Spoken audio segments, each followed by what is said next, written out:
TV jabarani filɛbagaw aw ni su aw ka don kibaru kɛnɛ kɔnɔna na an ka kunnafoni bakurubaw filɛ nin ye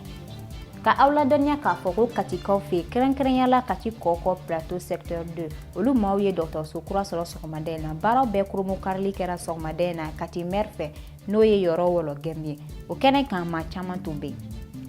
n'o tɛmɛna ka bɔ yen bi don kibaru kɛnɛ kɔnɔna na an bɛna aw ladɔnniya k'a fɔ ko Kayikaw fɛ tɛrɛnboli sira ale baara hukumu kɔnɔna na ɲɔgɔn lajɛba dɔ kɛra sibiri tɛmɛnen Kayikaw fɛ ka aw ladɔnniya k'a fɔ ko fɛɛrɛ caman de bilalen don sen kan yaasa terrain in ka boli nin sira in kan ko kuratu nin y'an ka kunnafoni bakurubaw ye ka fara kunnafoni caman kan min bɛna lase aw ma bi don kibaru kɛnɛ kɔnɔna na ka kɛ ni bi tɛnɛdonya ye novembre kalo tile 25 san 2019 aw y'aw bisimila.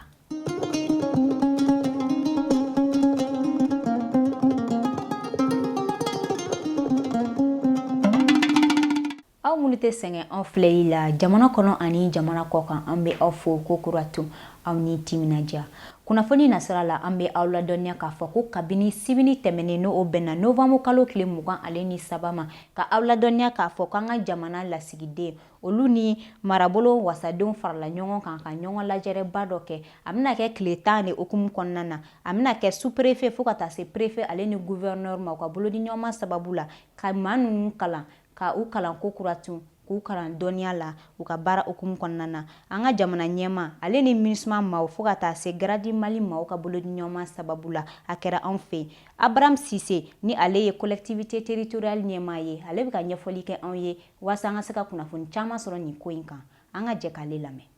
Mali lasigicogo kominiw bɛ yen cercle bɛ yen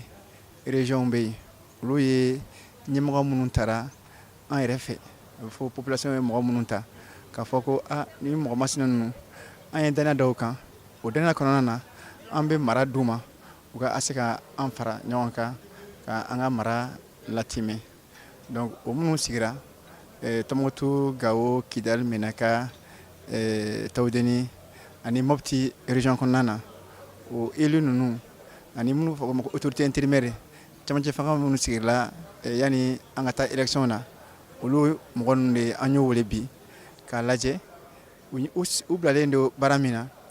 ni n'a ma ɲɛ ko mɔgɔ taara ka bila baara la i b'a bilasira a bilasirali o de ye kalan ye o kalan in an bɛna da an ye o fɛɛrɛ fɔlɔ kɛ nin ye juin kalo la nin ye a bolo filanan ye donc an bɛ ɲɔgɔn sɔrɔ ka masala ka ɲɔgɔn bilasira ka hakilila ɲini ɲɔgɔn ma ka ɲɛfɔ bɛɛ ye i kan ka baara min kɛ i man ka min kɛ sariya taabolo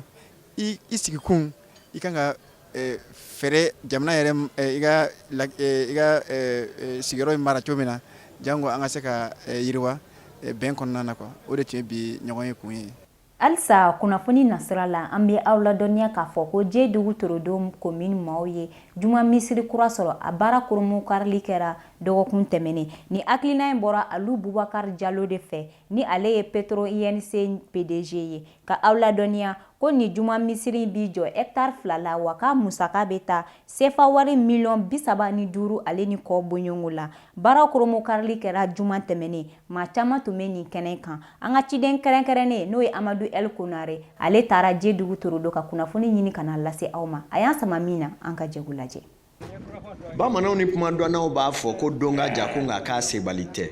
a bɛ san caman bɔ Jedugu Torodo commune alisilamɛ jamajɛkulu bɛɛ lajɛlen kun ye laɲini kɛ maaw fɛ waasa u bɛ se ka juma misiri ba sɔrɔ siman na cogo min na nka a laɲini kuma sabati fɔlɔ Alu Bubakar Jalo Petroma INC ɲɛmaaba de kɛra sababu ye ka don jigiya minɛn kɔrɔ ni ka nin so lahaw ta ba a n'a maɲɔgɔlɔ bɛɛ lajɛrɛlen jɔ Jedugu Torodo a n'a lamini alisilamɛ bɛɛ lajɛlen ye u ka juma seli ale kama misiri kofɔta in baara bɛɛ lajɛrɛlen bannen kɔ u y'a kanu ni ka kurumu karili baaraw sigi sen ka juma tɛmɛnen juma seliba dɔ yɛrɛ senfɛ min kɛra nisɔndiyakoba ye.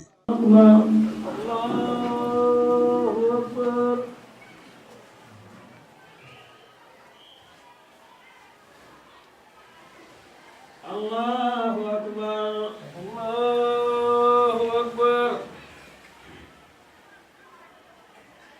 Assalamu alaikum.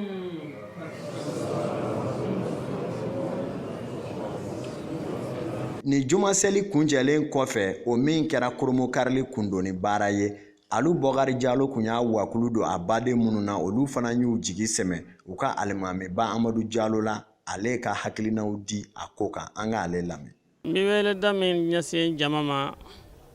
o de u k'u jija misiri ni labatuli la k'u jija misiri ni seli la ka matarafa farida bɛɛ la ani k'a saniya k'u mogo da la dugu ka ɲɛtaa b'o la silamɛya ɲɛtaw b'o la wa Ali Bukari Jallo ye min kɛ nin a ye baara ɲuman kɛ a bɛ deli k'a kɛ ka kɔrɔ fana an b'a sariya o kuma hali bisa dugumaw bɛ min wele f'u ye dɔrɔn u ka misiri ni kɔlɔsi ala yɛrɛ kama wa Ali Bukari Jallo ka cikan kɔni ye min ye ko a bɛ bɛɛ fo a bɛ bɛɛ barika da wa bɛɛ duwawu ɲuman min kɛ ale fana b'a ka duwawu ɲuman fara a kan ka duwawu kɛ misiri ni ala k'a kɛ bɛɛ ma hɛrɛ ye jamanadenw bɛɛ ka hɛrɛ ye torodo kɛrɛkɛrɛnya o ka hɛrɛ a n'a ka commune o kuma misiri ni maa o maa donna kɔnɔ ala ka hɛrɛ k'a bɛɛ ye ani a bɛ maaw wele fana ka fɔ maaw ye an ka ɲɔgɔn minɛ kosɛbɛ an de malidenw ye an ka ɲɔgɔn minɛ kosɛbɛ jugu kana don yɔrɔ sɔrɔ aw la an ka ɲɔgɔn minɛ ale nana kɛ aw dɔ ye yan ala y'a kɛ a ye gazi bɔ yɔrɔ kɛ aw fɛ yan a y'o baara daminɛ kabini a hɛrɛw ma da kɛnɛ kan ale kɔni ye hɛrɛ kɛ maaw ye o kuma nin y'a jugu de koyi o kuma a bɛ maaw wele an ka ɲɔgɔn minɛ bɛɛ ka ŋaniya ɲuman ta ka ɲɛsin ɲɔgɔn ma bɛɛ ka kumakan ɲuman fɔ ɲɔgɔn ye bɛɛ ka baara ɲuman kɛ ɲɔgɔn na a bɛ maaw wele ɲɔgɔn minɛ yɛrɛ de ma koyi ani ka hinɛ ɲɔgɔn na malidenw an ka ɲɔgɔn minɛ jugu kana don an na ni misiri min taara ka di jɛ dugu torodo a n'a lamini alisilamɛw bɛɛ ma a kɛra nisɔndiyakoba ye a dugudenw ani komisiyɔn mun sigira a kunna u y'u ka nisɔndiyaw jira ka duwawu donba kɛ ka ɲɛsin alu Bɔkari Jalo a n'a ka cakɛda maaw ma an k'o nisɔndiyaw lamɛn. Torodokaw tɔgɔ la nisɔndiya min b'an bolo an tɛ se ka fɔ ka se a dan na alihamudulila an tun bɛ ala deli min na anw san 10 de nin ye misiri nɔfɛ an b'a sɔrɔ mɔgɔ caman ye misiri suma yan projet caman nana misiri suma yan an ma misiri sɔrɔ ɲinan nale y'a suma hakili la yɛrɛ k'a tɛ kɛ mais ala nana ka na nɔgɔya baara nana daminɛ don kelen k'a kɛ ka ban kalo 2 kɔnɔna na misiri ko in nisɔndiya min bɛ torodokaw la bi ala de b'a dɔn kira b'a dɔn hali se wɛrɛ t'anw ye an kɔni bɛ dugawu kɛ Ali Bɔkari Jalo ye a k'a dɔn ko bɛn bɛ torodo jamana in kɔnɔ misiri ma jɔ gɛlɛya foyi kan a ma jɔ gɛlɛya foyi de kan torodo dugu 10 ani dugu 7 an bɛɛ jɛlen don dugutigi kelen na an fana bɛɛ jɛlen don ni juma misiri kelen de la ni misiri kelen ni torodo dugu 17 bɛɛ b'i taama ka na juma seli ni misiri na ala barika dɔ ma an seli o seli fana an bɛ dugawu k'a ye maire minnu kɛra sababu ye ala ma kɛ kita ala kɛr'o ɲɛ a ma ban o ɲɛna alimamiba min tun bɛ k'an na seli a ma laban o ɲɛna an ka misiri welela ba a ma laban o ɲɛna an bɛ dugawu k'o ye ala ka hinɛ o ni silamɛfuru bɛɛ lajɛlen na ala ni ala kɛra Muhamadu barika an kɔni bɛ ala deli Jalo a bɛ ka nafolo min ɲini anw fɛ yan ala ka nɔgɔya ye ala ka nɔgɔya ala k'an bɛɛ ka hɛrɛ ye a rɔ. Jalo ya bonya min kɛ an ye a diyara an ye bi a diyara an ye sini bon ni misiri min ye nin ye awa ka na ni ɲɔ anw ye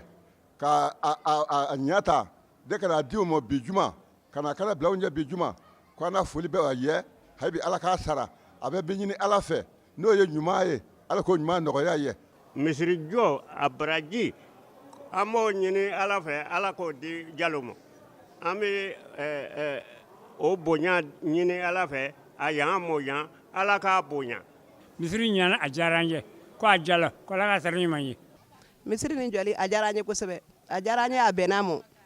ala kɔni an bɛ ala deli ala k'a kɛ ɲɛfɛta ye ala ni kira barika. Bɛjɛ fanga hukumu kɔnɔna la maire min bɛ torodo commune kunna ale ni a ka conseiller bɛɛ lajɛlen fana y'a jira k'olu nisɔndiyalen don ko in na kosɛbɛ madame le maire a fana ye hakilinaw di a ko kan an k'ale lamɛn. N'i ko nisɔndiyabagatɔ ka tasuma faga n'a nunji ma faga daji b'a faga misiri ko a diyara ne ye cogo min na a diyara commune den bɛɛ lajɛlen ten minnu bɛ torodo yan minnu tɛ torodo yan minnu bɛ Bamakɔ ani minnu bɛ jamana wɛrɛ a diyara bɛɛ lajɛlen an bɛ Bɔkari Jalo fo dan tɛ foli min na b'a fɔ commune denw ye u kana misiri la u kana misiri seli ni mɔgɔ min ye misiri jɔ ka d'aw ma a tigi ye koba de k'aw ye dan tɛ fɛn min na wa baraji min b'a la ala yɛrɛ de b'a hakɛ dɔn minnu bi yan o minnu tɛ yan o an ka ɲɔgɔn dɛmɛ an ka to kana misiri la bɛɛ ka bɔ ka seli misiri la o de ka di n ye o ye n ka welewele ka se komini denw ma cɛ ni muso denmisɛnnin mɔgɔkɔrɔba. An bɛ aw ladɔnniya kɔrɔfɔkuncɛla k'a fɔ ni misiri min filɛ nin ye n'a jɔla ka seli yɔrɔ belebeleba k'a la yelenw ventilatɛrw n'o ye fiɲɛ filila ɲumanw ye ɲɛgɛnw cɛw ta ani musow ta n'o bɛɛ lajɛlen b'a la a nafolo dagosi bonyana f'a taar'i jɔ sefawari miliyɔn 35 ani a kunkanfɛn ma wa a sababu ɲuman ye Aliyu Bukari Jalo ye Petroma INC min bɛ baara la Burakɛbugu Jɛdugu komini kɔnɔ ale ɲɛmaaba don. I n'a fɔ n y'a fɔ aw ɲɛna kunnafoni daɲɛ kumabaw la cogoya min na Katikaw fɛ yen kɛrɛnkɛrɛnyala Kati Kɔkɔ Plateau secteur 2 olu maaw ye dɔgɔtɔrɔso kura sɔrɔ baara kurumukarili kɛra sɔgɔmada in na Kati maire fɛ n'o ye Yɔrɔ Wɔlɔgɛmi ye wa kɛnɛ kan an bɛ aw ladɔnniya ko Yusuf Bakari Tarawele n'ale ye Kati sous-préfet ye fo ka taa se Mamadou Zale Tarawele n'ale ye président ye conseil de cercle président ale tun bɛ nin kɛnɛ kan fo ka taa se manba caman ma ni dɔgɔtɔrɔso in jɔra bolodiɲɔgɔnma sababu la ONG APA Mali APA Allemagne fo ka taa se Association pour le développement de Kati Kɔkɔ Plateau bakurubaya la ADKP ale ni Kati mairie ka bolodiɲɔgɔnma sababu la ni kɛnɛ kan NFTV Jabarani fana tun bɛ yen u ye min sɔrɔ an ka jɛ k'o lajɛ. Ni CESCOM kura n'a kurumukali kɛra sɔgɔmada in na a n'a Kati Kɔkɔ Plateau maaw a n'a dafɛ dugu maaw dɛmɛ kosɛbɛ kɛnɛya bunangu kan ni baaraw bɛɛ lajɛlen kɛra bolodiɲɔgɔnma sababu la. Nin ye ka kɛnɛyaso k'a surunya dugudenw na donc n ka foli bɛ minnu ye n'o ye ADKP ye olu association n ka foliba de b'u ye parce que olu de ye nin hakilina sɔrɔ ka APA Mali ani APA Allemagne olu saisi olu ka sɔrɔ k'a fɔ ko o bɛ se k'a di o bɛ se k'a financer nka il faut que olu fana ka 10% sara n'a fɔra ko nin fɛn sera ka sɔrɔ u fɛ mairie ma se k'i jɔ a jɔyɔrɔ la a maloya ka bon n ko ni Ala sɔnna n bɛ fɛn bɛɛ lajɛlen kɛ walasa an ka se ka nin fɛn sɔrɔ a bɛ bɛn miliyɔn 7 ani 60 ni 50 ɲɔgɔn na donc an y'an jija k'o sɔrɔ k'o d'u ma. An ka baara bɛ kɛ ka bɛɛ de dɛmɛ ka daminɛ minnu se tɛ mɔgɔ minnu ye Ala y'a kɛ aw ye baara in kɛ ni o hakilina ye donc c'est comme une joie non seulement pour la population de Kati Kɔkɔ mais village minnu b'a kɛrɛfɛ a bɛ kɛ sababu ye bɛɛ bɛ lafiya sɔrɔ. K'aw ladɔnniya k'a fɔ ko maa caman tun bɛ nin kɛnɛ kan Kati conseil de cercle maaw ma to kɔ a ko la. Ne bɛ yan nɔ qualité 2 la n ye conseil cercle président ye ensuite n ye Kɔkɔ Plateau secteur 2 mɔgɔ fana ye n yɛrɛ ka bureau membre dɔ ye ne kɔni nisɔndiyalen bɛ n'a fɔ ni civilisatɔ 2 bɛ yan a fɔlɔ bɛ sɔn ka kɛ ne ye ne kɔni nisɔndiyalen don kosɛbɛ kosɛbɛ yɛrɛ de dɔgɔtɔrɔso dɔ kana sɔrɔ anw kɛrɛfɛ vraiment o nisɔndiya dan ye ne bolo kosɛbɛ kosɛbɛ. Ni kɛnɛyaso jara maa caman ye kɛrɛnkɛrɛnyala Kati Kɔkɔ Plateau maaw. Ni mɔgɔ min ko ko dɔgɔtɔrɔso o ko kɛnɛyaso de kuma janya a man ɲi n b'a ɲini médecin chef fɛ Ala k'a dɛmɛ a ka mɔgɔ jɔnjɔnw sɔrɔ ka bila so ɲuman nin kɔnɔ a ka kɛnɛya jigi kɛnɛya de ye fɛn bɛɛ la santé avant tout. E yɛrɛ la dɔgɔtɔrɔso ko in a nafa ka bon an musow ma kojugu a diyara an ye wa a bɛnna an ma k'a sababu kɛ banabaatɔ mana wuli den mana bana muso cɛ mana bana muso kɔnɔmaya mana wuli muso a bɛnna an ma a diyara an ye et puis fɛnɛ surtout n bɛ kuma togodala mɔgɔw Banabani Zirakɔrɔ Ɲare Tubana a diyara an ye kojugu k'a sababuya kɛ ni musow ka tin wulila n'u ma don fali wotoro kɔnɔ u tɛ dɔgɔtɔrɔso sɔrɔ n'u ma yɛlɛ motow kan u tɛ dɔgɔtɔrɔso sɔrɔ a bɛ kɛ fo dɔw bɛ jigin sira la tin bɛ gɛlɛya an bolo donc a nafa tɛ se ka fɔ ka ban an musow fɛ. Ni kɛnɛyaso kura in jara Kati Kɔkɔ Plateau maaw ye sabula ko CESCOM tɛ u ka kin na. Tabarikala an bɛ u fo u ka baara la sabula CESCOM bɛ sigida o sigida la kɛnɛya bɛ sabati ka taa fɛ no tɛmɛna ka bɔ yen kunnafoni nasira la an bɛ aw ladɔnniya k'a fɔ ko cakɛda min ka baara ɲɛsinnen don terrainbolisira ale kun kan n'o ye Société du patrimoine ferroviaire bakurubaya la Sopafer ale maaw ye u ka jɛrɛ sabanan kɛ u bɛ jɛrɛ min kɛ san o san ɲina o da sera terrainbolisira ale kun kan kɛrɛnkɛrɛnya la Ousmane Gindo ale ye ɲɛmaa ye a y'a yira k'a fɔ ko terrainbolisira baaraw bɛna daminɛ ko kuratu kɛrɛnkɛrɛnya la Bamako Diboli sira ka aw ladɔnniya k'u kun ye baara in sosori a bɛ kuma jan bɔ an ka ciden kɛrɛnkɛrɛnnen an bɛna taa daɲɔ fo ka taa se Bakari Kone ma olu tun bɛ nin kɛnɛ kan o y'an sama min na an ka ɲɛma da o fɛ. Mesdames et messieurs les administrateurs, kabini san 2018 mɛn kalo la Mali terrain baaraw kun jɔra o de la gouvernement y'a sen don a la ni dalakandili ye mun ye k'a fɔ ko terrain baaraw bɛna wuli ko kura layidu in taara gouvernement fɛ octobre kalo tile 2 tɛmɛlen conseil des ministres dɔ sen fɛ sɔgɔmada lajɛ bɛ min kan ni an ka conseil d'administration sigi sabanan ye n'an b'a fɔ ma 3e session du conseil d'administration de la Société du patrimoine ferroviaire a sigi kunba yɛrɛ ye min ye o ye gouvernement ye layidu dɔ ta jamana kɔnɔdenw ye octobre k'a fɔ terrain bɛna wuli parce que an b'a kalama ko terrain jɔlen don depuis 2018 donc terrain kan ka wuli donc gouvernement ye layidu ta k'a fɔ terrain bɛna wuli donc gouvernement ye Sopafer de bila o baara la donc an ka bi conseil d'administration kun yɛrɛ min ye walasa an bɛ se k'o baara in bila sen ka cogoya min na walasa terrain ka se ka wuli nin sen ta in particularité ba yɛrɛ min ye an k'an bolo di ɲɔgɔn ma ka fɛnw bɛɛ kɛ walasa gouvernement ye min fɔ c'est-à-dire layidu min ta jamana kɔnɔdenw ye notamment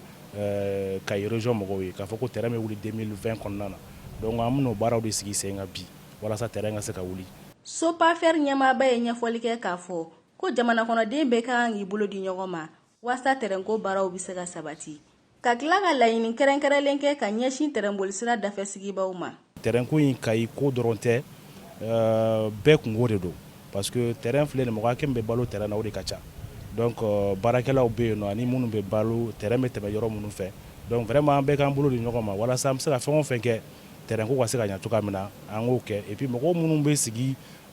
terrain bolisiraw ni fɛnw na ka taa yɔrɔw jɔ terrain siraw ni fɛnw na an b'u deli u ko baaraw jɔ parce que a tɛ terrain lataga ɲɛ donc a b'an lasigi kɔfɛ de. ka aw ladɔnniya kumakuncɛ la k'a fɔ ko nin baara in min bɛna kɛ gouvernement fɛ a musaka bɛ t'i jɔ fo CFA wari miliyari 9 miliyɔn 874 a n'a kunkanfɛn ma. Alsa terrainbolisira ale kun kan an bɛ aw ladɔnniya k'a fɔ ko Kayi marabolo la mouvement RN23 ale ni Kayikaw ye ɲɔgɔn ye kɛ sibiri tɛmɛnen n'o bɛnna novembre kalo tile 23 san 2019 ɲɔgɔn ye dabɔkun ye ka ɲɛfɔli kɛ u ye baara taabolo kun kan NFTV ka lasigiden kɛrɛnkɛrɛnnen min bɛ yen n'o ye Salomon Cenu ale ye min sɔrɔ an ka jɛ k'o lajɛ. kunnafonidilaw kunnafonilen kɔfɛ mouvement RM23 ni o ye forobatɔn ye ale kɔni y'a laɲini ka kunnafoni di lajɛ dɔ k'o boloda waasa ka se ka kunnafoni lase Kayikaw ma terrainko kunkan o kunnafoni di lajɛ ni o bolodara ni sibiri novembre kalo tile 23 san 2019 o kɛra Kayi terraingara o yɛrɛ kɔnɔna na lajɛ in bolodabaw bɛ lajɛ in kun fɔ. Kibaru min sɔrɔ komi déjà an y'a ye k'a fɔ musaka dɔ sɔrɔla ka na gouvernement ka bolo kan ko ka fɛɛrɛ kɛ ka terrain sira in lawuli terrain sira wulili musaka mun fana dira a hakɛ bɛɛ fɔra donc maintenant an y'a mɛn o de diyara an ye kosɛbɛ a bonyana ma an ko b'an ka wuli bi ka balimakɛkaw wele k'a fɔ an balimakɛkaw ye k'a fɔ balima maliyɛn bɛɛ wa nafolo mun fɔra ko k'a di ka terrain sira dilan alhamdulillah a sɔrɔla donc ko baaraw commencera an ye kibaruya mun mɛn an n'o f'i an balimaw ye bi. kunnafoni kumabaw dɔw filɛ nin ye. u ye 9 milliards 600 millions et quelques sɔrɔ k'u bɛna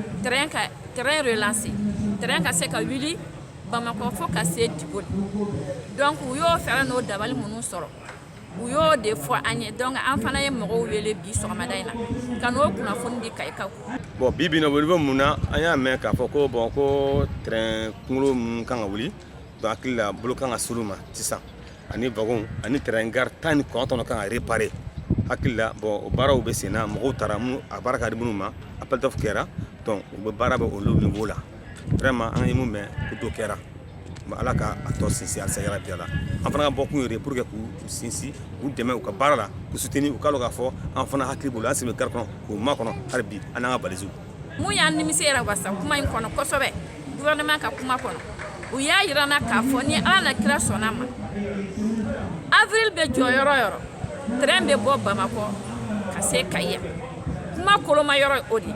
donc o de kun y'an ka laɲini ye donc ko kungolo nyala na kɛra sɔnna ma kungolo 4 o de prévoyalen bɛ k'u bɛ kungolo 4 u b'o di chemin de fer ka bolo kan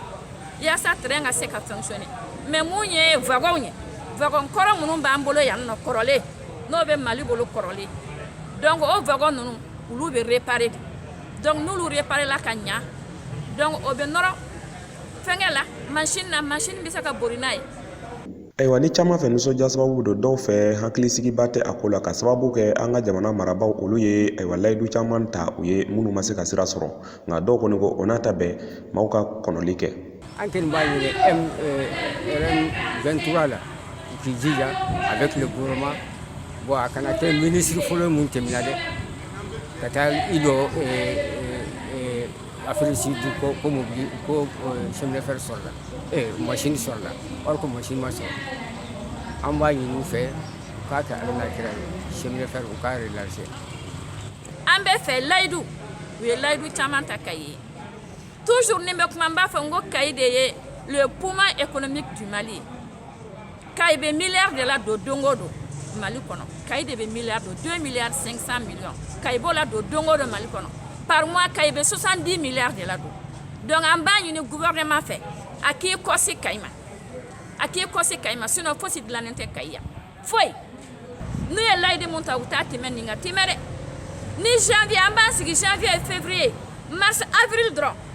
ko avril ko an bɛ terrain ye yan alhamdulillah an b'an sigi an b'u lamɛn. Kayika caman kɔni bɔra ka na u nɔta ni kunnafoni di lajɛ ni kɛnɛ kan walasa ka se ka faamuyali sɔrɔ a ko kan wa caman fana nimisi wasalen segila ka taa so. Hakili jiginna i ka dɔn k'a fɔ ko mouvement RM23 ale kɔni ye foroba tɔn de ye ayiwa min ni jɛkulu caman bɛ a kɔnɔ walasa ka se ka u ka hakilinaw ka kile k'u ka ŋaniya ka kile ani ka fɛn bɔdaw k'olu ɲini ɲɔgɔn fɛ. Ni de bɛna dan se an ka bi kunnafoni na min labɛnna NEF TV ɲɛmaya so ale ni Fasi Jama ka bolodi ɲɔgɔnma sababu la an bɛ foli lase aw ma aw ka ɲɛmadali fɛ Ala ka su hɛrɛ di aw ma ka anw lakana aw k'an bɛn donna nataw la.